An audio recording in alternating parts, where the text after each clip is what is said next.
Muchas gracias. Turno de intervención del Grupo Parlamentario Adelante Andalucía. Tiene la palabra el señor Jesús Fernández.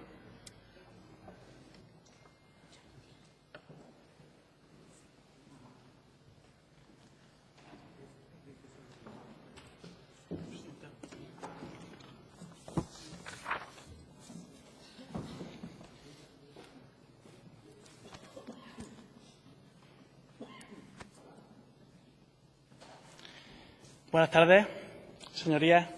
Si tuviéramos un intérprete de lengua de signos como tuvimos en el pleno anterior, me hubiera sabido traducir y se hubiera enterado sus señorías qué es lo que acabo de decir. He dicho mi nombre y mi signo. En lengua de signos, que, por si me queréis llamar, es este.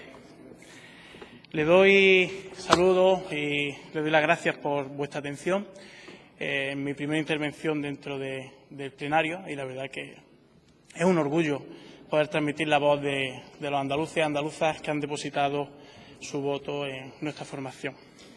El primer aspecto que deseo destacar es un asunto que no debe caer en saco roto ni obviarse como una temática mucho menos importante. Y hablo precisamente del lenguaje. El punto que estamos tratando dice textualmente: solicitud de creación de una comisión permanente no legislativa sobre discapacidad en Andalucía. Por lo tanto, señor Hernández, no estamos hablando de discapacitados ni discapacitadas, puesto que no son personas menos capaces de realizar una tarea en cuestión, si el resultado del esfuerzo, del tesón y de la constancia es el mismo, ¿qué importa el camino que se emplee para lograrlo? Por lo tanto, rogaría que no utilizáramos esa terminología peyorativa hacia las personas con discapacidad. Desde Adelante Andalucía queremos destacar los pilares sobre los que se debe sustentar esta comisión. En primer lugar, la periodicidad de las reuniones. En segundo lugar, permeabilidad con los colectivos, coordinación entre consejerías. Punto 4, debate de las propuestas. Punto 5, la ejecución de las mismas. Y el sexto y último, el seguimiento y evaluación de la situación y de los proyectos.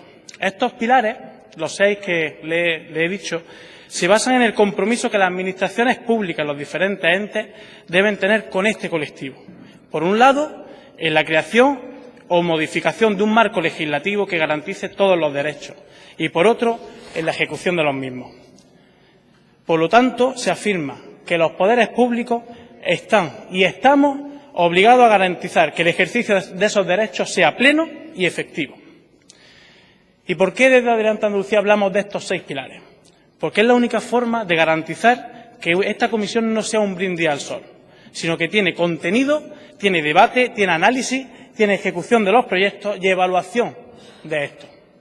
Si no es así, no habremos conseguido lo que en realidad pretendemos, que es, sin lugar a dudas, mejorar la vida de las personas con discapacidad.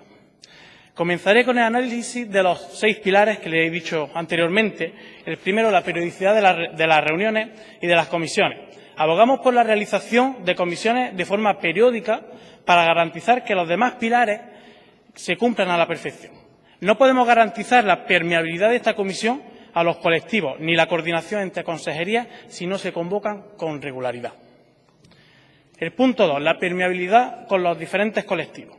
Se tiene que hacer mediante la escucha activa de los agentes sociales y colectivos de personas con discapacidad para atender, por un lado, las demandas que se planteen en su día a día o, por otro lado, para abordar las modificaciones que consideren necesarias, así como corregir los vacíos que existen en el marco normativo vigente, que en la ley que se aprobó en la anterior legislatura tenía bastantes lagunas que se deben subsanar. La coordinación entre consejerías. La discapacidad es una materia totalmente transversal. Como tal, debe tratarse con rigor y la exigencia que requiere, por lo que es necesaria la coordinación efectiva entre las diferentes consejerías para llevar a cabo políticas que sean complementarias entre sí y que no sean excluyentes. El cuarto, debate de propuestas. Las propuestas deben basarse, como dije anteriormente, en la escucha activa de los colectivos, debiéndose abordar varias temáticas donde se observa, una vez más, la transversalidad de la materia que estamos tratando. He hecho una síntesis de propuestas que se tienen que debatir en esta comisión relacionándolas con las diferentes consejerías. Por poner un ejemplo, en empleo, formación y trabajo autónomo, se debe plantear un debate necesario en el que diga que si la Administración debe proporcionar incentivos a las empresas que contratan a personas con discapacidad o, en su lugar, le debe obligar a que tenga un tanto por ciento contratado, blindando así el derecho al trabajo de este colectivo. Es un debate que se tiene que tener en las comisiones. En cuanto a educación y deporte, el fomento de la escuela inclusiva, de los colegios y de los institutos, de los centros públicos, donde, entre otras cosas, el recurso no vaya al alumnado, entre otras cosas, el recurso vaya al alumnado y no como ocurre actualmente, que es al revés, que el alumnado va al recurso. En cuanto a igualdad, también se tiene que plantear cuestiones como la que he dicho al principio de mi intervención. ¿Por qué no tenemos intérprete de lengua de signos en esta sesión plenaria? ¿Por qué la Casa de Todas las Andaluzas no es 100% accesible? En cuanto a fomento, abogamos por la actuación urgente en la infravivienda y en la accesibilidad tanto en los hogares como en el entorno inmediato.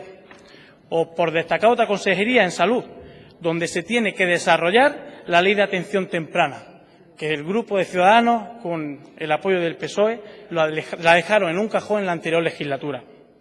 Como veis, son algunos ejemplos de carácter interdisciplinar entre las consejerías, por lo que la coordinación debe ser el eje vertebrador de esta comisión. El punto número 5, la ejecución de las propuestas. Se tienen que hacer elaborando memorias económicas para dotar de partida presupuestaria las propuestas que acordemos en la comisión y llevarlas a cabo en el menor tiempo posible, estableciendo unos plazos de ejecución de los planes y de los proyectos. Por último, el seguimiento y evaluación de la situación de los proyectos. Significa que debemos tomar medidas de corrección cuando se produzcan situaciones que dificulten la plena inclusión de las personas con discapacidad. Y para ello la Administración tiene en su tejado la pelota para iniciar el partido, creando el inventario de barreras, la secuenciación de actuaciones para su eliminación y la evaluación de las mismas.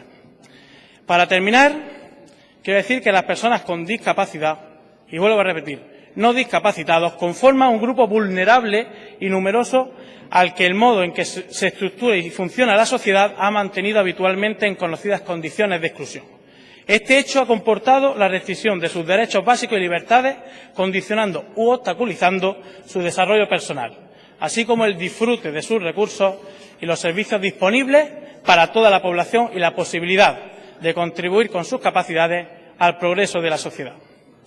Por lo tanto, los 6 pilares que he dicho al principio de mi intervención tienen que garantizar un trabajo para conseguir una sociedad feminista, que el grupo del fondo de Vox hubiera aprendido bastante de feminismo si no se hubiera marchado cuando ha hablado mi compañera Ángela Aguilera. Verían que el feminismo llega a conseguir una sociedad mucho más justa, igualitaria y un 100% inclusiva, porque tenemos que hacer ver que estos signos y estos logotipos pasen de ser logotipos extraños para ser logotipos totalmente entendibles en nuestra sociedad. Porque la inclusión no es dejar entrar, la inclusión es dar la bienvenida. Muchísimas gracias.